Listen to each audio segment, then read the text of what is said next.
And Alyssa, thank you very much for saying that. I had a coughing jag and I turned my mic off. So, once again, let's do this in a way people can hear me. Welcome to Weekly Nerd Week Live here on YouTube. I'm Rodney Brown. I'm the editor-in-chief of Nerd Caliber. I am also, obviously, a highly skilled and trained technical audio engineer. No. I am also a first-person shooter on the internet and other identities at different locations. As I said, I'm flying solo tonight. We have some people with work scheduling conflicts, other scheduling conflicts, some people under the weather. Unfortunately, it happens sometimes. Probably going to happen more as the cold weather sets in and people are more tired out, and et cetera, et cetera. What that means for you folks is these topics are going to be pretty quickly blasted through. It'll be a short show tonight. Because we don't have the back and forth that we'd normally have. It's going to be more like a newscast. I'm going to just sort of present some stuff, maybe a little bit of commentary. It also means it's going to be a little bit more difficult for me to get to your comments, although, hello everybody, and again, thank you, Alyssa, for pointing that out. Because I won't have the opportunity to sort of jump in and look at them while other people are speaking. So, but still, thank you for showing up, and I will try to get to your comments as well. So let's start with our first topic, and this came about late in the day, and it's very sad news, and that is that right there, that unfortunately the creator of SpongeBob SquarePants, Stephen Hillenburg, passed away yesterday at the age of 57 from ALS, what we used to call Lou Gehrig's disease, and that's very sad news. Once he was diagnosed with it in March of last year, unfortunately, it was a death sentence. It's one of those things that there is no cure for, and the best that he could do was as good a life as he could have until finally things stopped working for him. I have to admit, this news is less impactful on me. I'm obviously not of a SpongeBob age.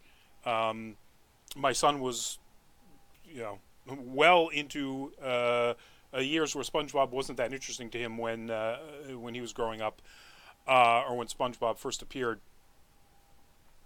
That said, my Facebook feed has just been blowing up with people who are commenting about how SpongeBob literally, in some cases, saved their lives.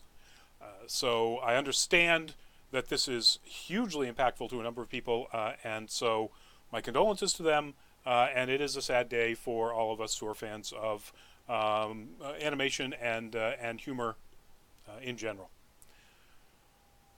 Moving on to something so completely not humorous, but very good news.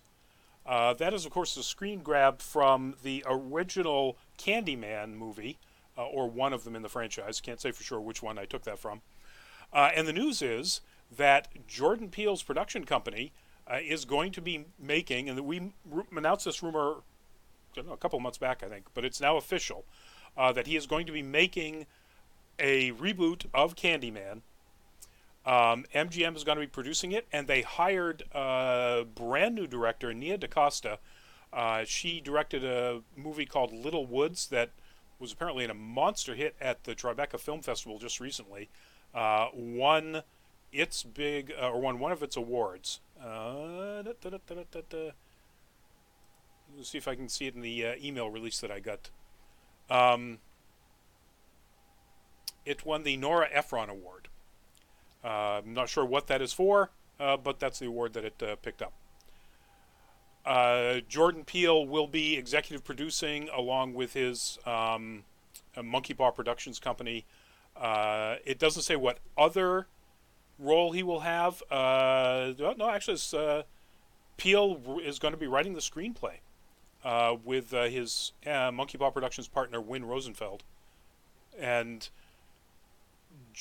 June 12th, 2020 is what we're looking at for a release date. Production to start in the spring of this coming year. So if you're a big fan of horror, if you're a really big fan of Jordan Peele's Get Out, or the Candyman franchise, this should appeal to you. I'm looking forward to it. I'm not a huge fan of horror, but my God, Peele was so good in making Get Out. If he's writing this and producing it with a Tribeca film festival award-winning director, I gotta figure it's gonna be pretty good. Nate, hello, welcome to the show. And again, apologies for unfortunately being a little slow in getting to all of your comments. So our next bit of news is kind of news, kind of not. That's, of course, an image from Fallout 76, and if you've been paying attention to this game and the news about it at all, you have seen all of the horrible reviews that have come out, how glitchy and buggy it is. We have a review up on nerdcaliber.com. Lewis just sent in his review. It's detailed, and it's told from the point of view of somebody who is an absolute admitted Fallout fanboy. Lewis loves Fallout in the franchise in a way that's hard to describe, and he was hard-pressed to even kick his review up to, I hate to spoil the ending of it, but 5 out of 10. It's got some serious problems.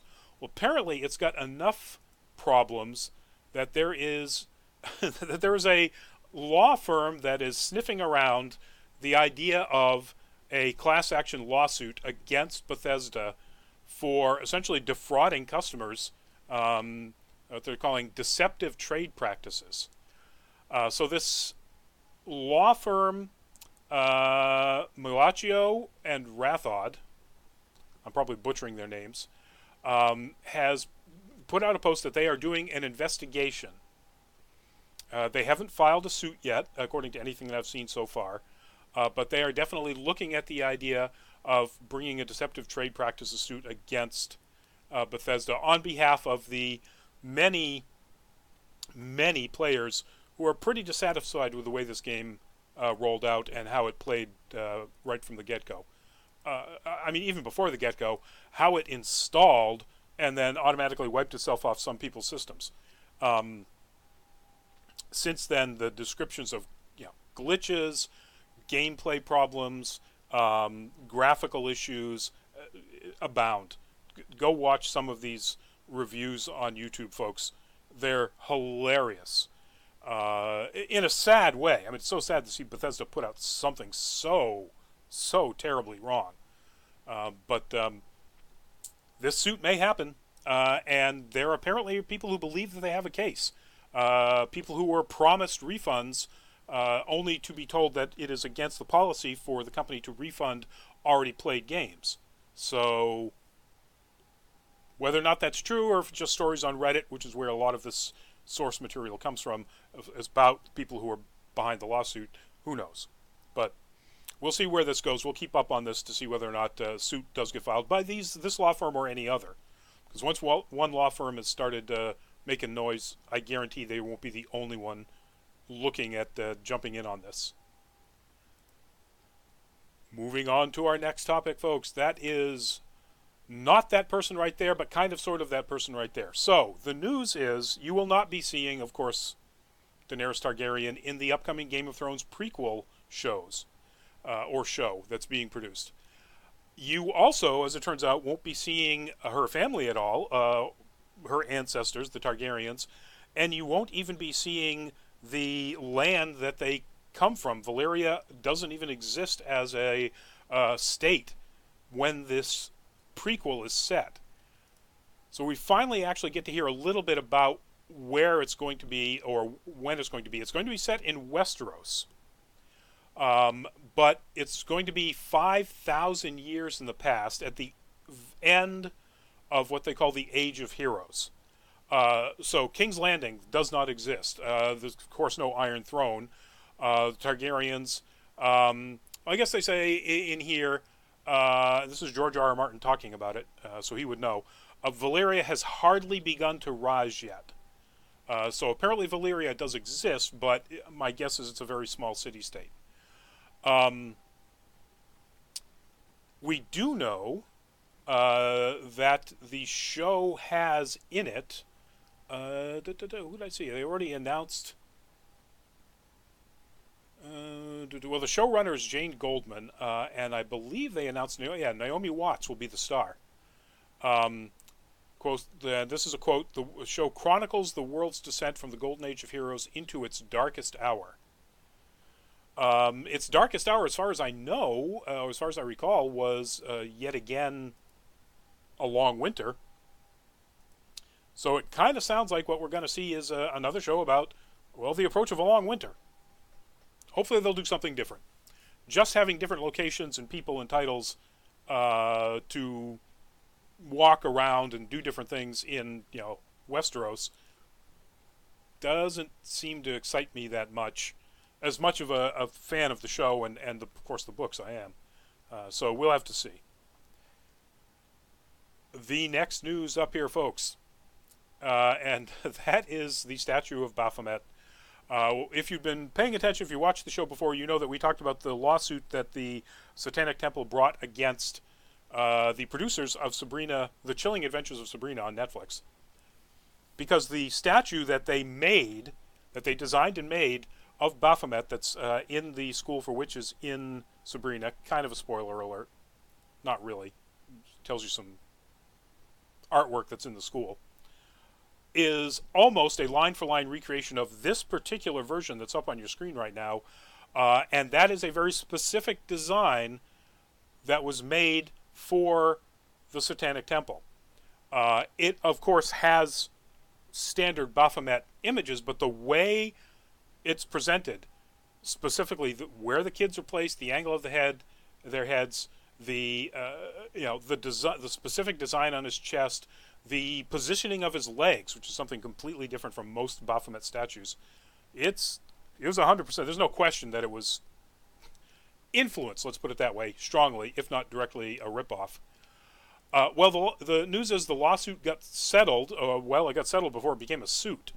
They settled with Netflix and Warner Brothers for an undisclosed amount, if there was any money. But what we do know is that the temple will get credited in the next season of the show in the credits. I'm really guessing that that's not the be-all and end-all of what they got out of this deal, because they had a super strong case, no question. So who knows what else they got. I'm guessing some money exchanged hands here, but they're not telling, and we won't know. So looks like Sabrina can go forward. Looks like it can use the same statue. They just have to credit it in, I guess, end of episode credits. So for all of you fans of Sailor Moon, the big news coming up here is that image, that's not the big news, that image is from the Sailor Moon musical live show. And the news is the musical is coming to the United States. It's going to hit Washington, D.C. and New York City in March 2019. The actual title is Pretty Guardian Sailor Moon The Super Live. And the I love this. The producers describe it as a 2.5-dimensional musical. So I guess because it's based on 2D formats like the manga. But anyway, they are actually real live people doing this show on stage. So if you've been dying to see this, March 2019, the furthest you have to go if you're from here in New England like me is down to New York. If you're anywhere in the D.C. area, you're golden. Check it out. I have no idea what the ticket prices are going to be or anything like that, or even what theaters it'll land in. But it will be there. So get your transformation on. And this story, folks, so that is, of course, the Judges. That is from the movie Dredd, the most recent iteration of Judge Dredd in film or TV. And the story here is that the owners of the intellectual property for Judge Dredd, which is actually a video game studio or company called Rebellion, they bought the rights, is building a studio for movie and TV production with plans to make more Dredd-based, or 2000 AD, which is the comic book Judge Dredd came from, based content to go, well, out into the movies or the TV. This Rebellion studio actually, well, they've already mentioned. Here we go. Sorry about the delays there, folks. They've mentioned that they are going to be doing a Judge Dredd TV series called Judge Dredd Mega City 1, and a Rogue Trooper film that's going to be directed by Duncan Jones. Moon, Source Code, Warcraft. So I love Duncan Jones. I think the guy's amazing. His Moon is fantastic. Source Code is fantastic. Warcraft kind of didn't do it for me. And his most recent one, Mute, was iffy. I liked it a lot. I'm a big fan of Alexander Skarsgård. I think he's a great actor. Most of the performances were excellent and against type. By the actors were playing against type. I mean, Paul Rudd is a violent, psychopathic mercenary. Okay, it works. There are a lot of other elements to the story that don't hold together, and ultimately, it doesn't resolve properly, I don't think. But anyway, it has nothing to do with this. I'm still a big fan of Duncan Jones. So expect a lot more content from the Dredd world and from the 2000 AD world in general coming from these studios or from the studio in the future. I'm looking forward to Jones's movie and the series quite a bit. We'll see where those go.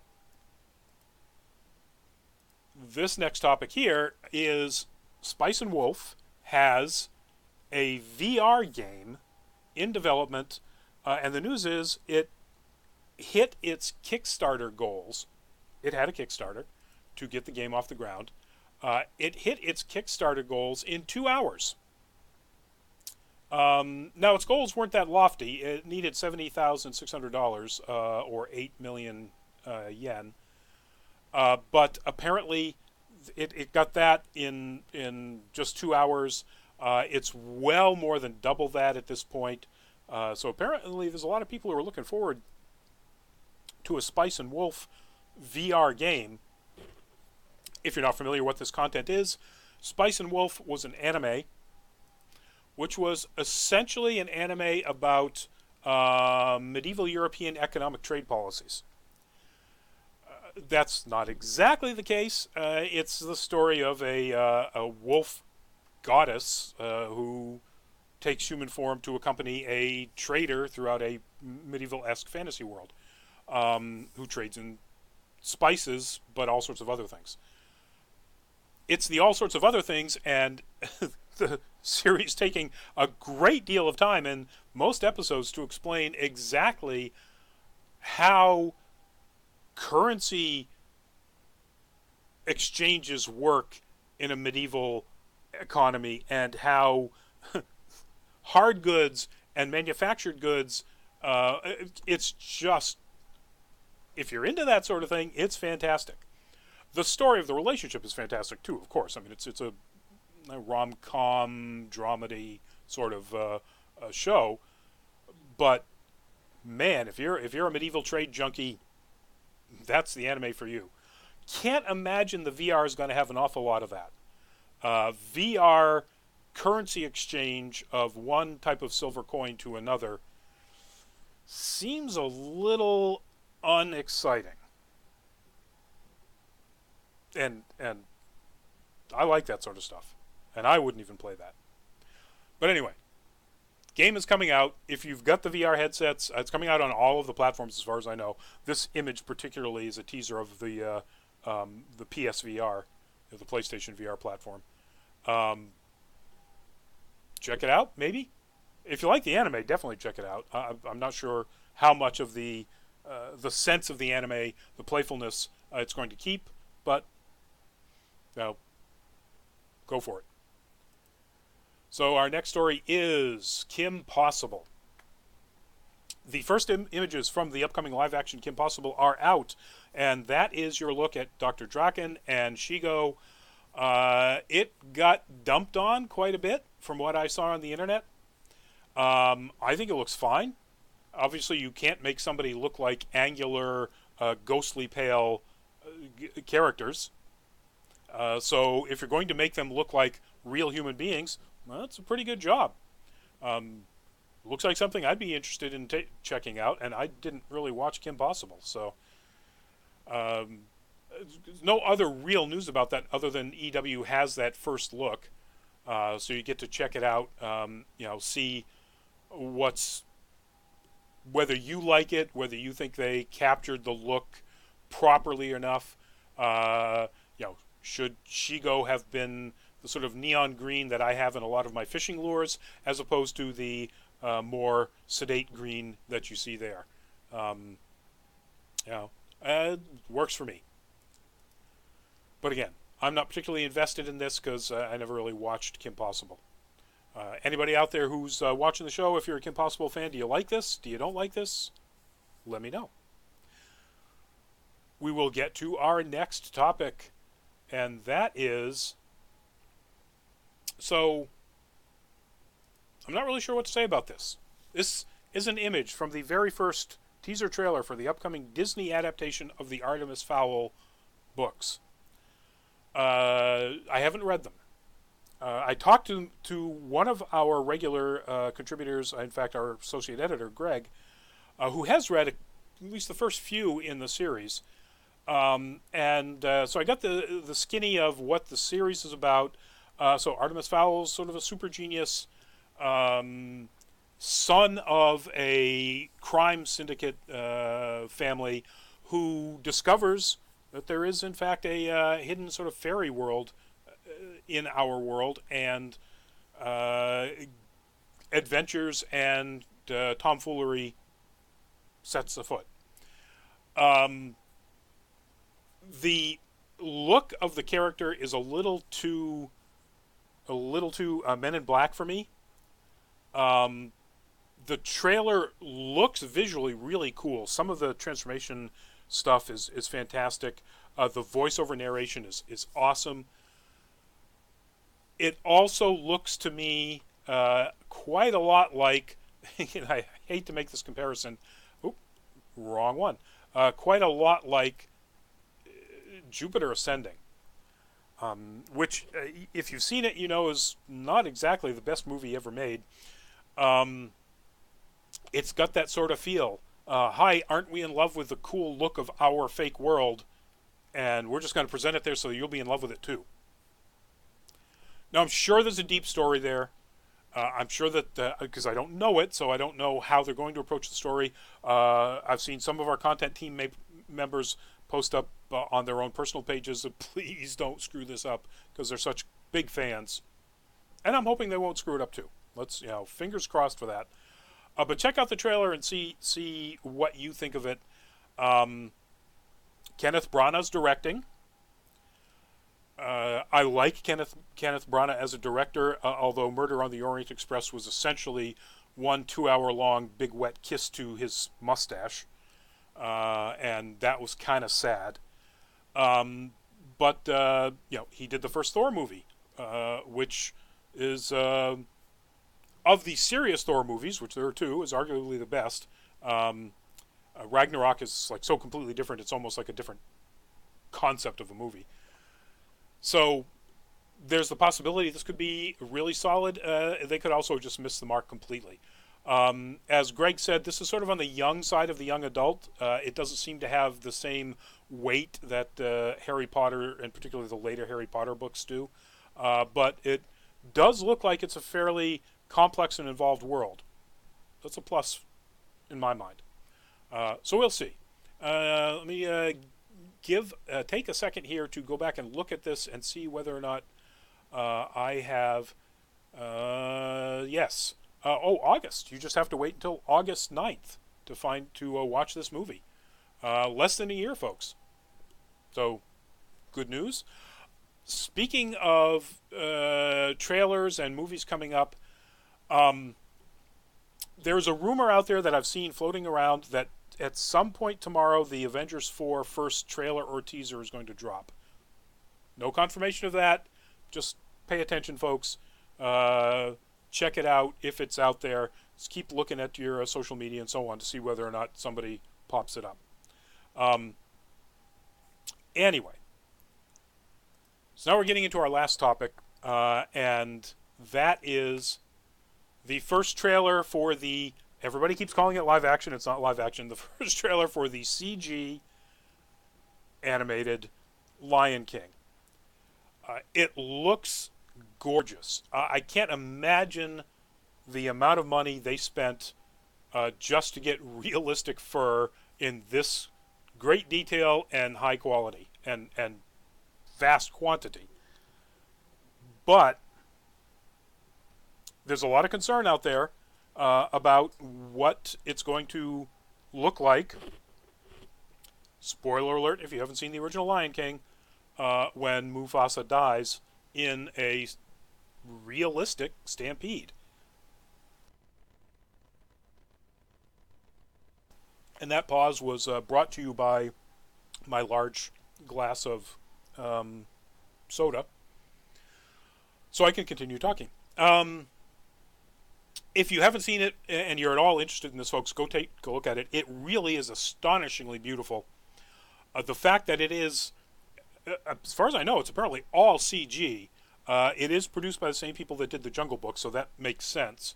And that could very well be where they got a lot of the software and design elements to be able to produce this sort of realistic animal fur, feathers, so on. The cast is outstanding. John Oliver as Zazu alone makes me want to go see it, and the fact that they got James Earl Jones to come back and do Mufasa is wonderful. Chiwetel Ejiofor is Scar, and I am just so excited for that. Just imagining the agent in Serenity as Scar. It's kind of perfect. Donald Glover, of course, is Simba, and so on. Beyonce is in there. Voice cast is fantastic. I don't know what would keep me away from this, except for that possibility that that Mufasa's death is just going to be too brutal to watch in something that's going to look realistic. So we'll see when it comes out. We'll see when more information, further trailers, and so on get produced. But look in here for July 2019. That's the release date, folks. So in July, you'll get to see this. We'll all get to see it. And you can make your judgment calls then as to whether or not you're going to go and get your tears on and do your crying. And that's it, folks. Half an hour when I don't have anybody else here to bounce my ideas off of. Thank you all for being there and listening and watching the show. We'll be on again next Tuesday for another edition of Nerd Week Live, and hopefully we'll have a few other people here. So we'll have a more lively chat here on the actual video, and hopefully a more lively chat in the, chat. So, good night from me, Rodney Brown, Editor-in-Chief of Nerd Caliber, and I will see all of you folks next week. Thank you much, and bye-bye.